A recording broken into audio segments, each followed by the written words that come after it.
आज की वीडियो में हम प्रतिशत का भिन्न सॉल्व करना सीखेंगे। देखिए यहाँ पर हम ले रहे हैं क्वेश्चन 2, क्वेश्चन नंबर 1, इसके बाद क्वेश्चन नंबर 2। दोनों अलग अलग टाइप के हैं और इस तरीके से प्रश्न आजकल के एग्जाम में पूछे जाते हैं। तो दोनों प्रश्नों को हम बहुत ही आसानी से सॉल्व करना सीखेंगे और बहुत ही कम समय के अंदर इनके आंसर आप निकाल पाएंगे। देखिए प्रश्न कुछ इस तरीके से है, यदि एक भिन्न का अंश 40% बढ़ा दिया जाए और हर 80% बढ़ा दिया जाए। यहाँ पर अंश भी 40% बढ़ाया जा रहा है और हर भी 80% बढ़ाया जा रहा है, यानी दोनों अंश और हर बढ़ाए जा रहे हैं। ठीक है, तो परिणामी भिन्न यहाँ पर 14/27 हो जाता है। तो मूल भिन्न ज्ञात कीजिए। तो इस तरीके से जब अंश में कुछ बढ़ाया जाए या कुछ घटाया जाए तो इस तरीके से कंपटीशन में पूछे जाते हैं।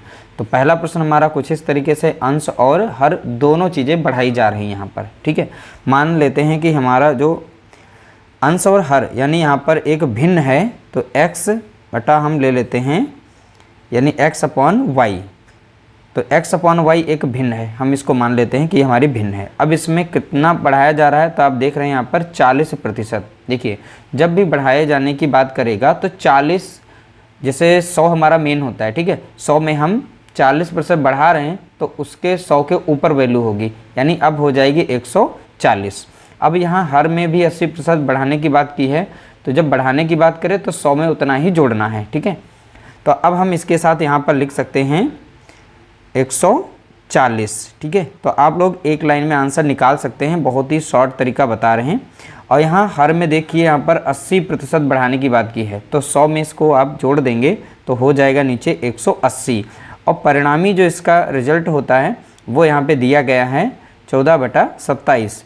तो ऊपर लिख देंगे यहाँ पर 14 और नीचे लिख देंगे 27।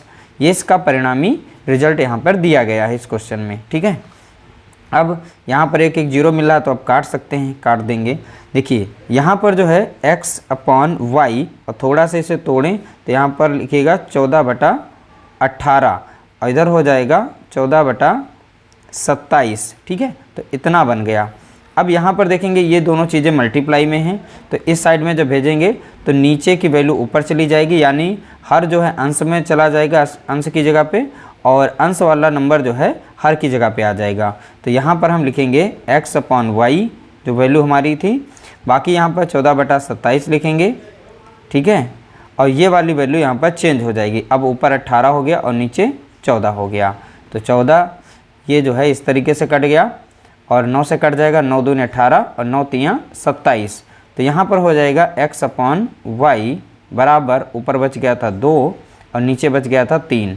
तो इस तरीके से हमारी परिणामी जो भिन्न यानी शुरुआत वाली जो भिन्न है तो वो निकल के आ गई है यहाँ पर 2/3।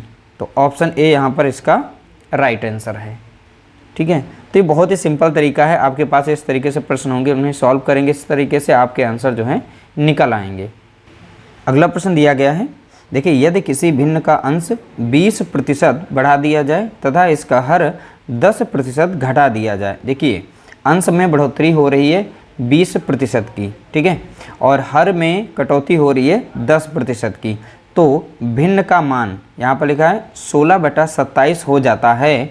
तो भिन्न का वास्तविक मान बताएं, यानी यहाँ पर भी वही मूल भिन्न पूछी जा रही है। ठीक है, तो हम मान लेते हैं वही x/y ये हमारी एक भिन्न है।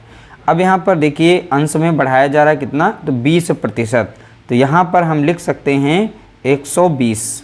ठीक है, तो डायरेक्ट आपको आंसर निकालना, तो इस तरीके से रखना सीख लीजिए।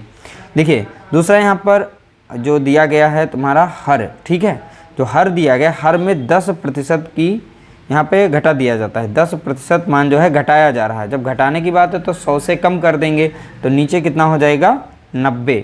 तो 100 से 10 कम हो जाएगा, कितना हो जाएगा 90। यहाँ पर बढ़ाने की बात थी तो 100 में हमने 20 जोड़ दिया था।